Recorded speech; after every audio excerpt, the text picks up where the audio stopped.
Pernahkah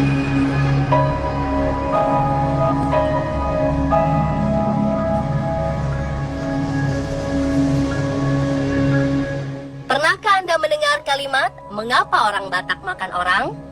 Ternyata kalimat tersebut bukanlah tanpa alasan. Karena di desa ini, cerita tentang makan orang itu bermula. Desa Ambarita atau Huta Sialagan terletak di Pulau Samosir.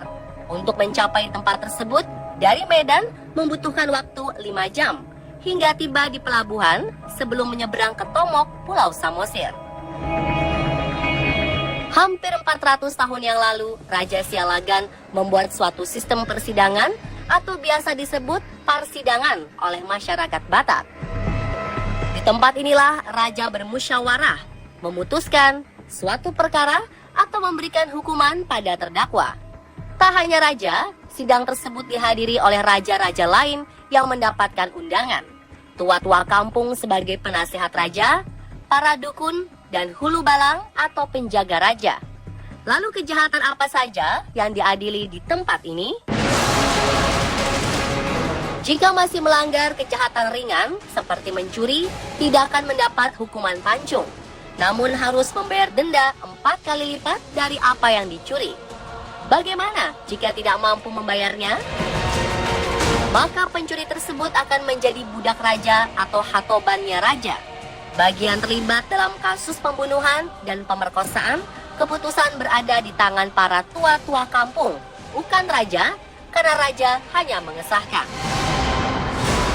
Tetapi jika ada seseorang yang melakukan kejahatan benar-benar tidak dapat dimaafkan oleh raja, seperti pengkhianat kerajaan, panglima perang musuh yang tertangkap, dan orang yang mencoba mengganggu keluarga atau istri raja, hukumannya adalah pancung. Sebelum dipancung, tersangka akan dipenjarakan terlebih dahulu di penjara warga Batak yang konon terletak di bawah rumah raja. Pada umumnya, di bawah rumah raja adalah tempat para binatang dipelihara. Artinya, ketika ada seseorang yang tidak dapat dimaafkan oleh raja, dianggap sama seperti binatang. Setelah dipancung, raja akan bertanya, siapa yang mau memakannya? Karena di mata raja, ia bukan lagi manusia. Namun khusus untuk jantung dan hati, biasanya akan dipersembahkan untuk raja dan orang-orang berilmu, seperti para hulu balang dan raja lain yang menginginkannya.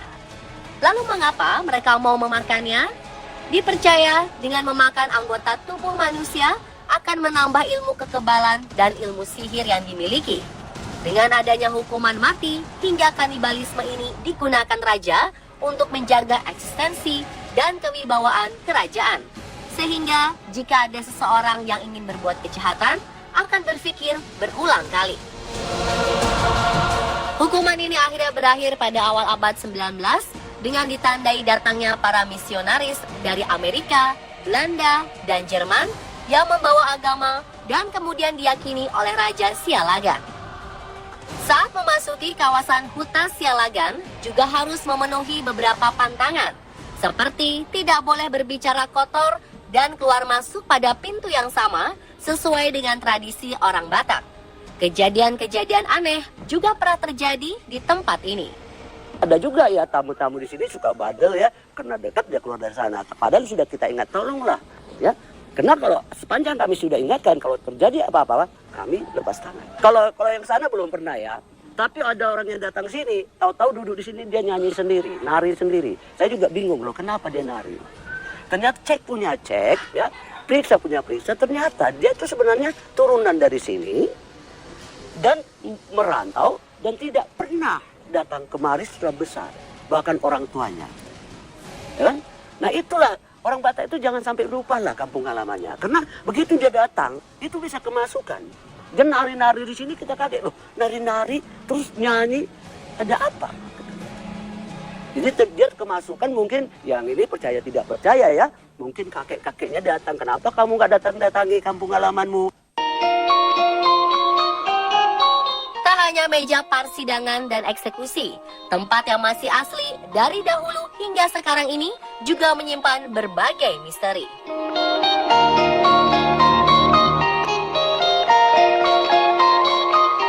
Pohon Hariara yang berada persis Di samping batu persidangan ini merupakan pohon generasi kedua dan telah berusia 100 tahun.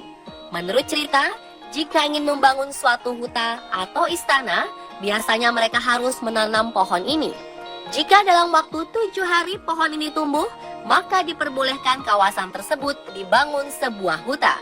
Dan konon, orang Batak khususnya bermarga Sialagan memiliki kepercayaan tersendiri pada pohon hariara. Di pohon ini apabila ada orang meninggal, maka dia akan tinggal di pohon ini.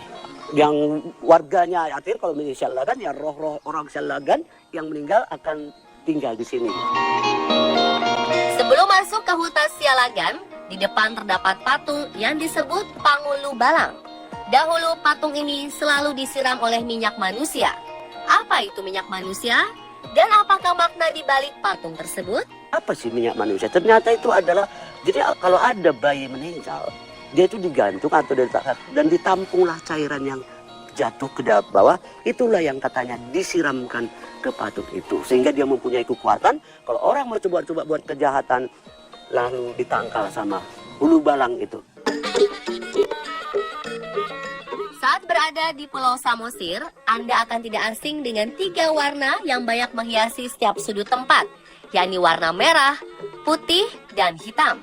Ini bukan tanpa alasan, sebab masyarakat Batak mengenal 3 dunia, yaitu Banua Ginjang, atau dunia atas yang diidentikan dengan warna putih, Banua Tonga, atau dunia tengah seperti kehidupan manusia yang dilambangkan dengan warna merah, dan terakhir Banua Toru, dunia kegelapan atau neraka yang digambarkan dengan warna hitam.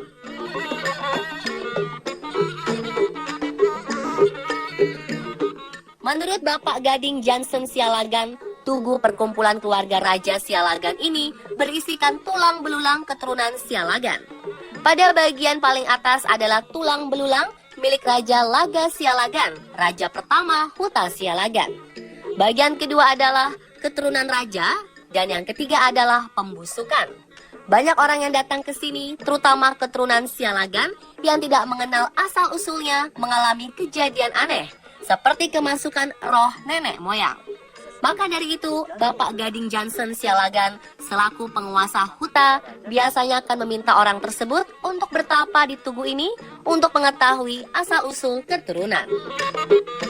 Dan pemirsa, begitulah asal-usul Huta Sialagan, desa yang disebut sebagai desa kanibal di Sumatera Utara versi On The Spot.